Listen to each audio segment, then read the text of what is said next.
The Xbox Series X is definitely the most powerful console of this generation. We have played so many games, and we enjoyed every minute with it. However, this console is not perfect by any means, and there's definitely some things that we really dislike about it. Get ready, because today we are having a look at 10 things we hate about the Xbox Series X. Super players. By no means, the Xbox Series X is the worst-looking console that we've seen, but we also think the minimalistic style is definitely not for everyone. It also looks so weird when placed horizontally, and you can definitely tell this console was made to be placed vertically, so it's pretty likely that you'll need to place it on top or over a desk like a PC. This makes the console really impractical, and just finding a place to put it while keeping it well ventilated is not an easy task. Yes, the PS5 is even taller, but it's also slimmer, so it can fit in more places than the Xbox Series X. Also, the PS5 design looks much more futuristic and modern, a true eye-catcher in your living room. And while aesthetics is such a subjective matter, the Xbox Series X is objectively the worst console to find a place for. The Xbox Series X and S do not feature a USB-C port. Although the USB-C port is relatively new compared to the normal USB-A ports, many things support it nowadays, such as monitors, headphones, and SSDs. And of course, this port is also used to charge most modern-day phones. As more and more useful things have begun to support the USB-C port, many feel that it's a step backwards to not include ports for this USB type. This is an even more noticeable problem, since the PlayStation 5 does include a USB-C port. So anyone who got an Xbox Series X or S instead of a PS5 feels like they're given an outdated piece of hardware in this regard. The optical audio output port has been a staple of modern-day consoles for quite a while, because many home theater audio systems and even some studio-quality high-end headsets use it. Although it is not as overly common as it once used to be, that does not mean that a lot of people still don't have them. Not to mention that it was a great way of experiencing sound if you're playing on a monitor rather than a TV too. Also, this has been the best way to get digital audio out of your Xbox into a home theater, but unfortunately, now the Xbox Series X and S has removed the support for the optical audio output system, which has rendered those high-end sound systems useless. The user interface of a console is one of the most important things about it, since it's basically what you'll be seeing before, after, and even during the time in which you play your games. It covers everything from the official store of your console, displaying the games that you have, and pretty much everything that you can do from your console. So you'd expect the latest and most powerful console of this generation to at least do a good job at making itself visually stunning. That's precisely how the PS5 UI became such a wonderful evolution from the PS4 UI, and now the PS5 operating system looks and feels amazing.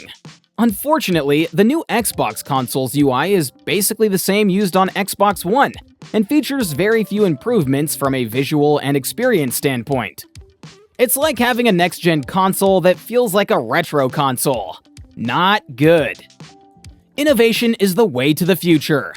While the PlayStation controller remained very similar to itself ever since the design was perfected, the Xbox controller changed quite a bit over time. However, the PlayStation 5 went above and beyond with the new DualSense gamepad by adding many unique features to it that make the gameplay feel more immersive and interactive.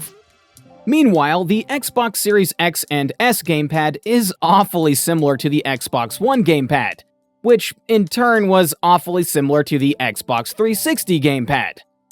The lack of innovation, especially compared to the DualSense, feels like such a disappointment, especially when you consider that both consoles cost around the same price.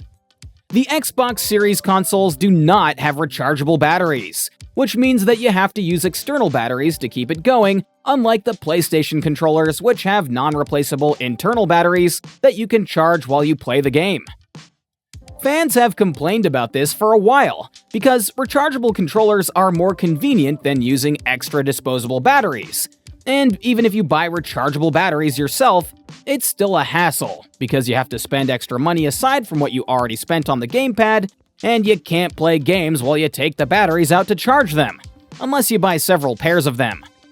So yeah, while you can get around the issue, it is definitely a less convenient way to play games and a more expensive one too. There is still no VR support on this generation of Xbox consoles. VR is getting more and more mainstream, with popular and affordable options like the Meta Quest 2, and Sony has had a firm control on the VR market ever since games on PS4 started to offer it. And now the PS5 is expanding this approach even more with a new enhanced VR headset and exclusive games to support it. Yet Xbox simply does not offer it so far. And while VR may not be something that everyone necessarily needs on their console, it would certainly be a good option to have, especially when compared to the PS5. Unlike the PS5, in which you can locally buy a supported SSD and install it within your console, the Xbox Series X and S uses a proprietary expansion card that is developed by Microsoft themselves, and it's quite costly. That basically means that there is less competition on the Xbox side, and the prices hardly go down, if ever. While on the PlayStation 5, different manufacturers can compete between them and the prices go down faster.